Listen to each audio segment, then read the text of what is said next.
Republicans are criticizing Governor Tony Evers for a bill that would change the word mother to inseminated person.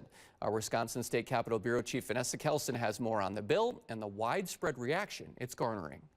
From tech billionaire Elon Musk describing the bill as messed up, to Packers legend Brett Favre describing it as nonsense, the Wisconsin governor is in the spotlight for using what he calls gender-neutral language in his executive budget bill.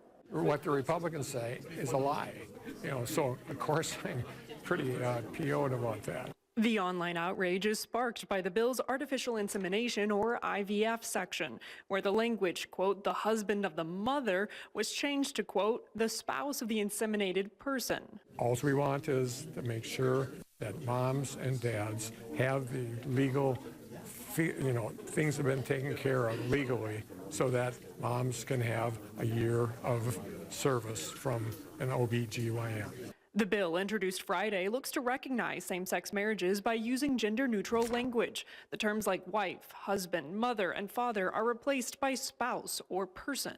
The executive director of the Republican Governors Association releasing a statement, quote, if Tony Evers can reduce motherhood to an inseminated person, then our society is lost. But Governor Evers says these reactions are all semantics. It's mainly Republicans looking for an advantage during the time when they're under attack. That's what I think. That's their problem, not mine. From the Wisconsin State Capitol, Vanessa Kelson.